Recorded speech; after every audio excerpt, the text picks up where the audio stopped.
What's up, guys? How are we doing? How is this off-season going? My off-season is going great. It's been a while. Champions League final went by, Conference League final went by.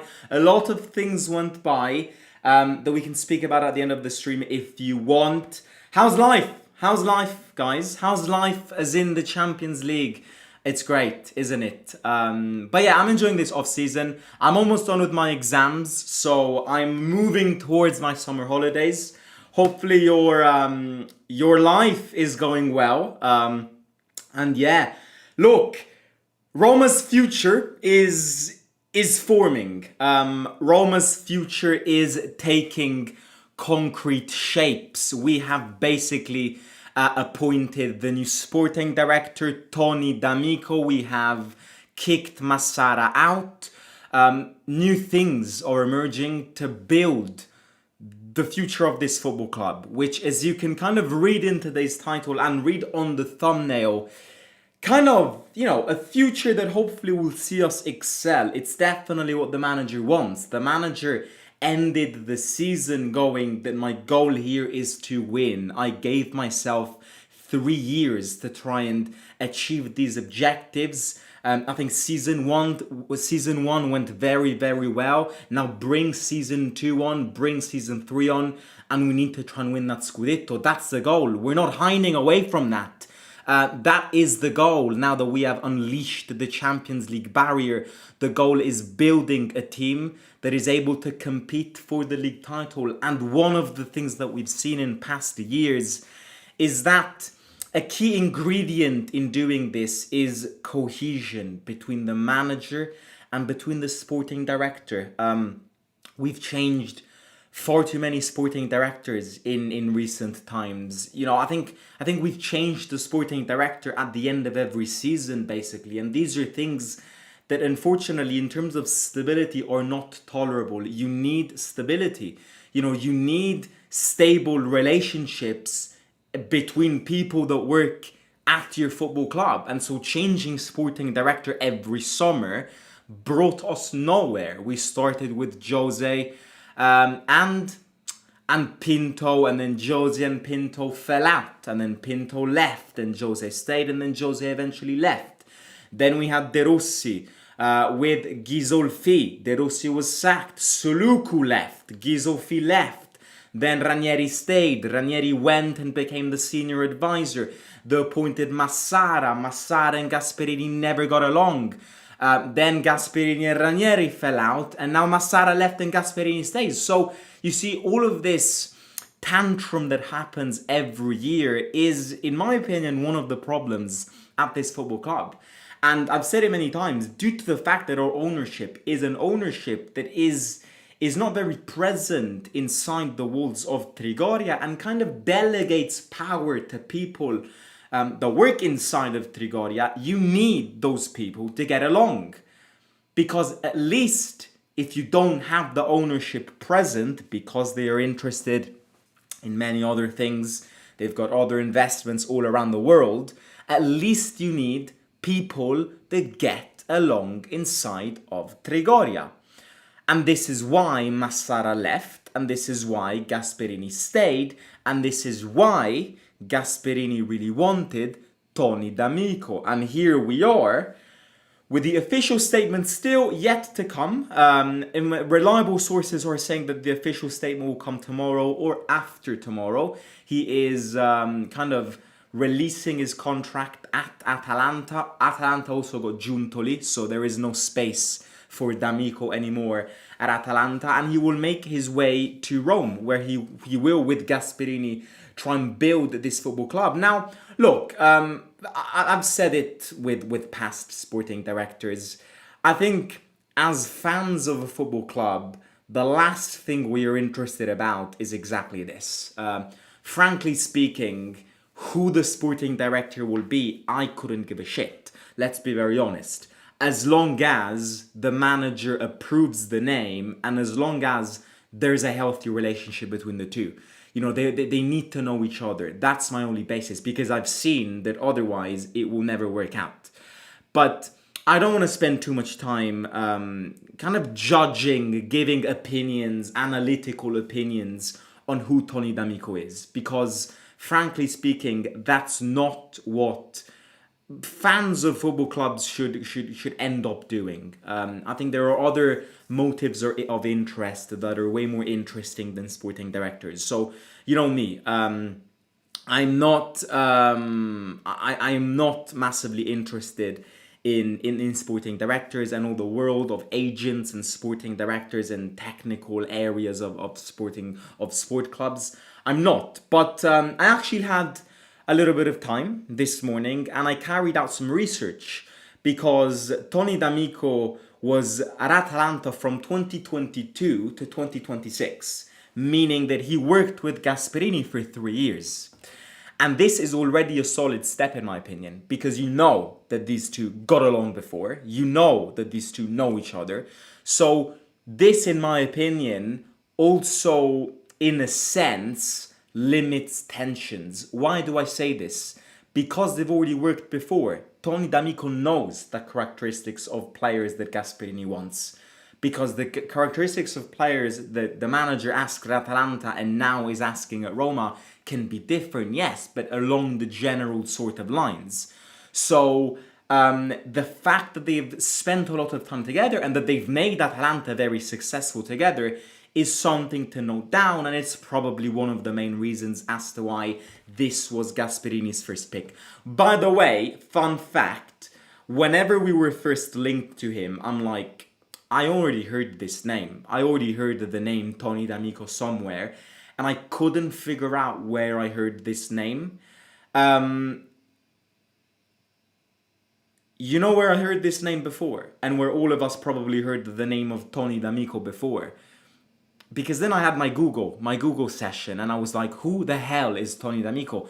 Apart from the sporting director, because I've already heard him, whether it's in a film or in a Netflix series. It turns out, you know Tony the Fat in The Simpsons, his name is Tony D'Amico.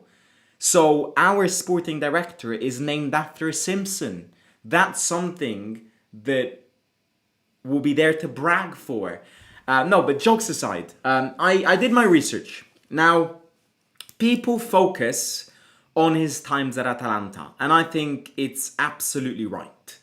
Because there is a link between Gasperini and Atalanta, and thus there's a link with Gasperini and D'Amico.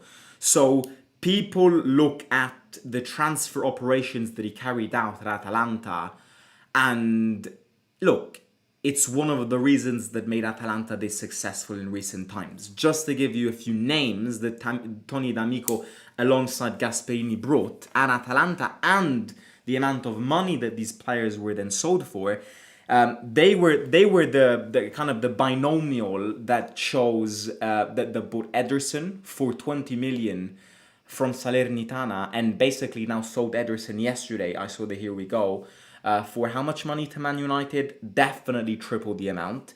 They were the ones that bought Lookman for 10 million from Fulham and sold him this January to Atletico Madrid. Well, not Gasperini, but Tony D'Amico sold him for 40 million this January to Atletico Madrid.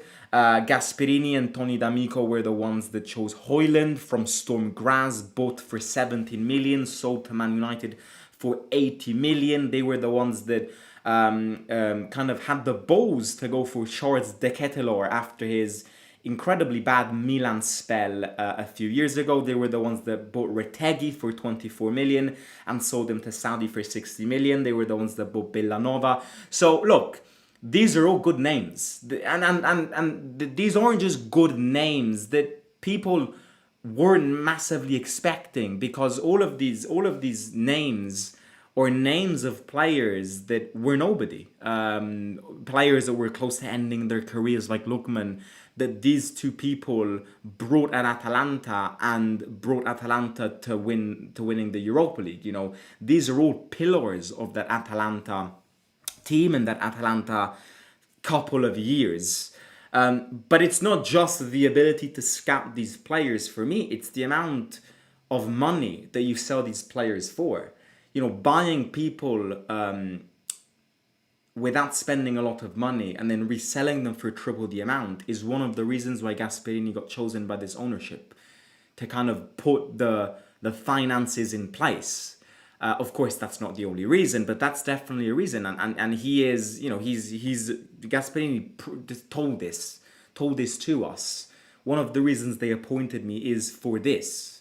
But then again, I want to bring you back to another thing, because I feel like a lot of people, when they look at him, only focus on his time at Atalanta. And that's wrong. Because before joining Atalanta, from 2018 to 2022, he was the sporting director of Hellas Verona. And that was the golden era of Hellas Verona. If you know, you know. Some players that he bought in that golden Hellas Verona team, Rachmani, sold to Napoli for 14 million, bought for 2 million. Amrabat, which then later went to Fiorentina and had that incredible World Cup 22 spell with Morocco.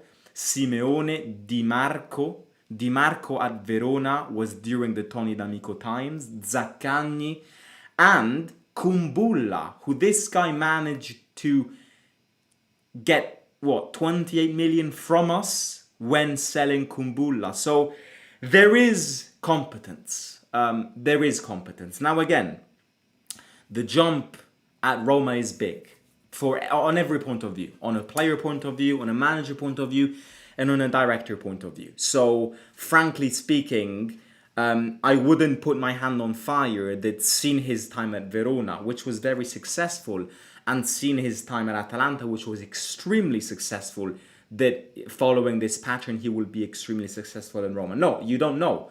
But there's a very strong base for this to happen. Number one, they know each other very well. Number two, there is competence. There is also, can I say, economic competence, not spending useless money on useless players. So look, as I said, the official statement will come soon. He will be the new sporting director. And alongside Gasperini, he will be in charge of constructing the future of this football club, which hopefully will become more and more successful. Now, look, they're already the first names have been linked to us in this summer transfer session.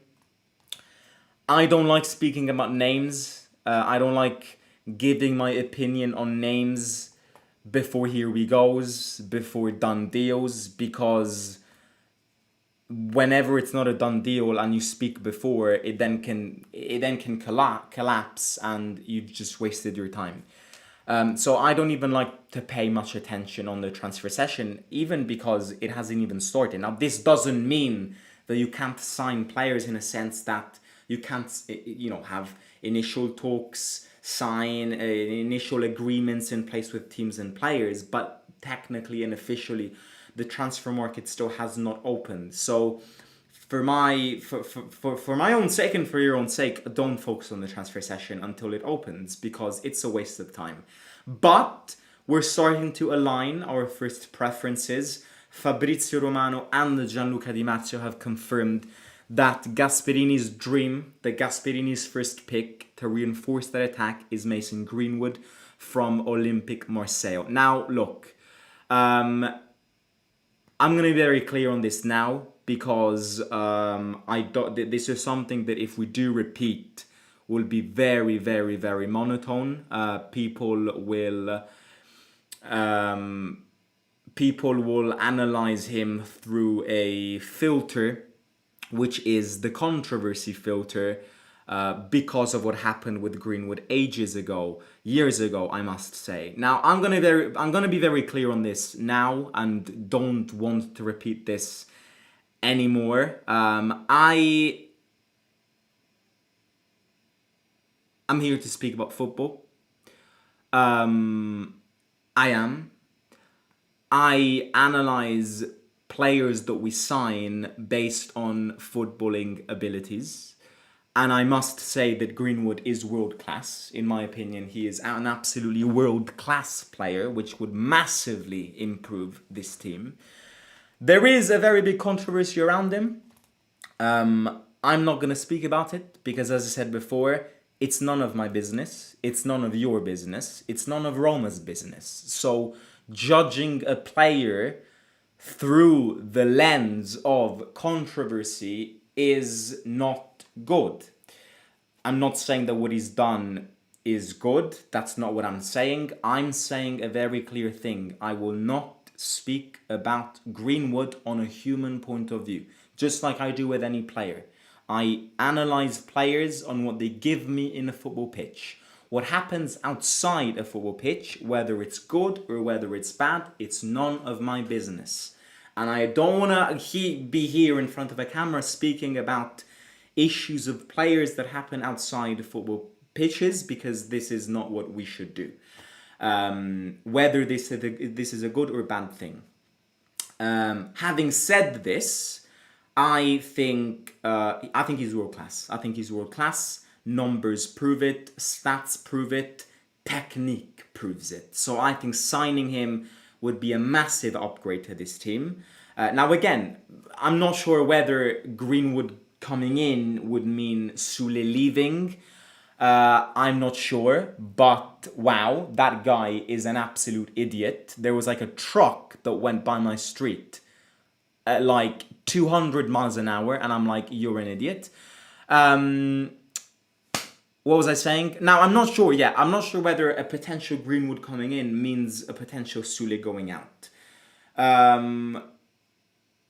But I must say that if you compare the two players, Greenwood is a better player than Sule. Now, again, I'm not denigrating Sule. I'm the first one to say that up until November, Sule was her best player. But if you put to me Greenwood and compare him to Sule, Greenwood is a better player. Now again, this doesn't mean that we'll sign Greenwood. It's not a here we go, it's not a done deal, but Gianluca Di Marzio has confirmed that Roma have opened contacts with Marseille because it's Gasperini's dream and they would like to a second date and give to Gasperini what Gasperini demands. What else? Look, pretty much it. I wanted to speak about Tony Damiko in the first place. Introduce him, give a few numbers, speak about his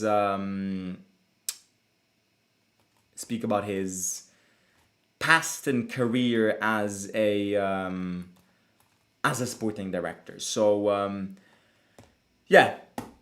we'll see what happens. It's been a pretty dull few days when it comes to, I would say, the majority of football clubs, especially because the World Cup is coming up. So the attention of the footballing world is not the transfer session. Now, World Cup is kicking off in a week.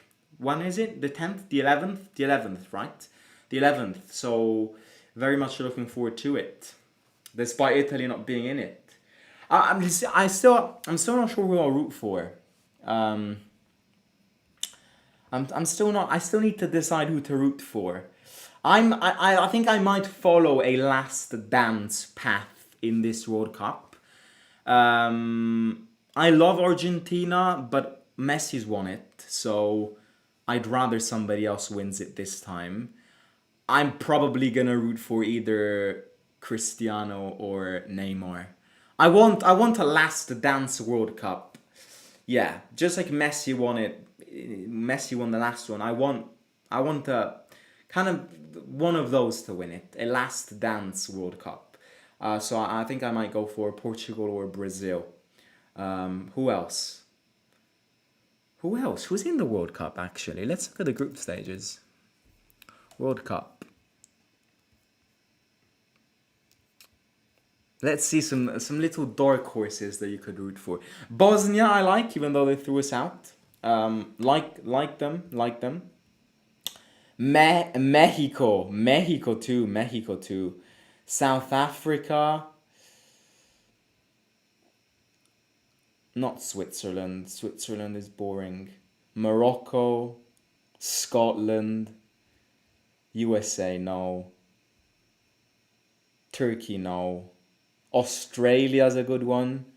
Germany, no. Curaçao. Ivory Coast for Evan and Dika. Ecuador is a good one. The Netherlands for Bobby Mallon. Japan's a good one. Sweden, Belgium, no. Egypt, New Zealand or in a World Cup. Spain's too classic. Cape Verde. Uruguay's a very good one. Yeah. A lot of good dark horses in this World Cup.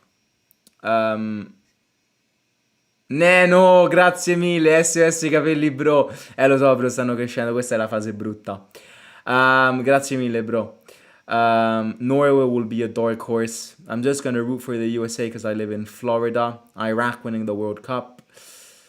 Morocco, says Messi. Yeah, Morocco's a good one. I think, yeah. Morocco could... my prediction... I think France are too good. France are clearly too good. But I can see them not win. You know, the World Cup is weird. I definitely would pick them as favorites, but I'm not sure if they were going to win it. I don't see Argentina winning again. Who I think will win it is either France. But again, I can see France. For me, France either wins it or either is a massive flop and nobody knows how because they've got the best team out there. But like that they lose in the quarterfinals or something. So for me, France either wins it or loses in the quarterfinals or something like that. Spain could win it. I don't see Argentina winning it. Portugal can win it, but at the same time, I don't see them winning it. England, everybody always says England to win it, and then I swear they never win it. So I'm not going to go with England. Uzbekistan. Colombia's a good one. Jordan. I've been to Jordan. I'll definitely root for Jordan. Jordan is great. Algeria. Norway's a good dark horse. But I think Brazil won't win it. I would love for them to win it, but they're not going to win it. For me, it's between France and Spain, if I have to pick it. If to pick a winner, for me it's either France or Spain. Germany won't win it. Italy would have won it. I'm telling you. Portugal, because of Ronaldo, I want a last dance. Portugal winning it actually if they don't. I think the thing is that he won't not start Ronaldo. That's the thing. But I kind of want Ronaldo to I'm not Portuguese, so I don't care if they pick the best team or not. So as a neutral, I want Cristiano to start games. But he kind of needs to start. Like, it's his last World Cup. It's his last dance. So Neymar is a bit more complicated because he's always injured, right? So it's like, does he start or does he not start? But if Neymar was fit, I would argue the same thing. You know, Neymar has to start. But Neymar is so delicate. What could you have been? But he's too fragile. Like, we speak about Dybala being made of glass. Neymar compared to Dybala compared to Neymar is like a rock. It's like he never gets injured. Neymar is genuinely made of porcelain. But yeah, look, a lot of it's gonna be a fun one. Despite not Italy in it, but it's gonna be a fun one, of course. Did you listen to Speed's song? Speed's song on the World Cup is actually good. Why is that song actually good? It's so catchy. It's so catchy. I've been listening it all day. It's so catchy, guys. I Show Speed. Senegal has a good team. Ecuador. I can see Netherlands to do wonders. Malin. Imagine Malin winning the World Cup. If Malin, look, I'll tell you a very controversial thing.